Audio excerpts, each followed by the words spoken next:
Assalamualaikum warahmatullahi wabarakatuh. Perkenalkan, nama saya Vera Safina dari jurusan Asuransi Syariah kelas 2B dengan NIM 211430040. Baiklah, di sini saya akan menjelaskan tentang filsafat. Apa itu filsafat? Filsafat berasal dari beberapa bahasa, yaitu bahasa Inggris dan Yunani.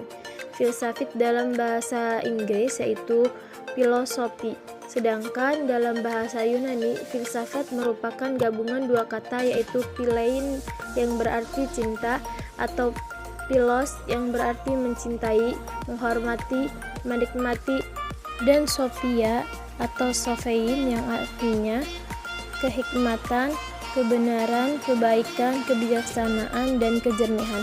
Secara etimologi, berfilsafat atau filsafat berarti mencintai, menikmati kebijaksanaan atau kebenaran. Selanjutnya ada ruang lingkup filsafat. Adapun ruang lingkup filsafat adalah segala sesuatu lapangan pikiran manusia yang amat luas, segala sesuatu yang mungkin ada dan benar ada atau nyata, baik material konkret maupun non-material abstrak atau tidak terlihat. Filsafat sebagai induk ilmu-ilmu lainnya, pengaruhnya masih terasa. Setelah filsafat ditinggalkan oleh ilmu-ilmu lainnya, ternyata filsafat tidak mati tetapi hidup dengan corak bersendiri, yakni sebagai ilmu yang memecahkan masalah yang tidak terpecahkan. Akan tetapi, jelaslah bahwa filsafat tidak termasuk ruangan ilmu pengetahuan yang khusus. Jadi, objek filsafat itu tidak terbatas. Selanjutnya, ada ilmu, filsafat, dan agama.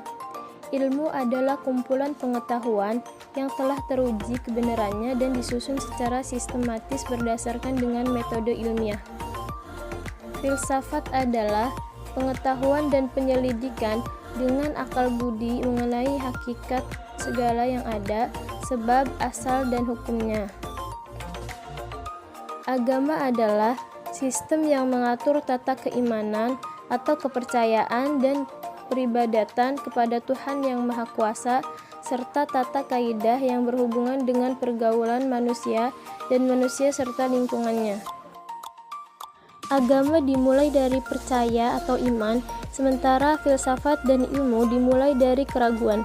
Ilmu, filsafat, dan agama memiliki keterkaitan dan saling menunjang bagi manusia. Keterkaitan itu terletak pada tiga potensi utama yang diberikan oleh Tuhan kepada manusia, yaitu akal, budi, dan rasa, serta keyakinan. Kemudian ada sejarah filsafat zaman Yunani kuno. Filsafat Yunani kuno muncul pada abad ke-6 sebelum Masehi, berlangsung hingga pada zaman klasik atau periode Helenistik. Setelah abad ke-6 sebelum Masehi muncul, sejumlah ahli pikir yang adanya mitos, mereka menginginkan adanya pertanyaan tentang misteri alam semesta ini sebagai suatu demitiologi. Artinya suatu kebangkitan pemikiran untuk menggunakan akal pikir dan meninggalkan hal-hal yang sifatnya timologi. Upaya para ahli pikir untuk mengarahkan kepada suatu kebebasan berpikir, kemudian banyak orang mencoba membuat suatu konsep yang dilandasi kekuatan akal pikir secara murni. Selanjutnya ada sejarah filsafat zaman abad pertengahan dan modern. Filsafat abad pertengahan adalah filsafat pada era yang dikenal sebagai abad pertengahan. Periode sejarah yang membentang dari jatuhnya Kekaisaran Romawi Barat pada abad ke-5 Masehi hingga periode Renaissance pada abad ke-16. Filsafat abad pertengahan dipahami sebagai sebuah proyek penyelidikan filosofis yang independen yang dimulai di Baghdad di tengah-tengah abad ke-8 dan di Prancis dalam masa pemerintahan Charlemagne pada kuartal terakhir abad ke-8. Filsafat modern adalah pembagian dalam sejarah filsafat barat yang menjadi tanda berakhirnya era skolatisme. Waktu munculnya filsafat modern adalah abad ke-17 hingga awal abad ke-20 di era Barat dan Amerika Utara. Filsafat modern ini pun dimulai sejak munculnya rasionalisme lewat pemikiran Descartes, seorang filsuf terkemuka pada zaman modern. Kemudian sejarah filsafat di dunia Islam. Filsafat Islam dimaksudkan di sini adalah filsafat dalam perspektif pemikiran orang Islam. Dalam perspektif Islam, filsafat merupakan upaya untuk menjelaskan cara Allah menyampaikan kebenaran dan yang hak dengan bahasa pemikiran yang rasional.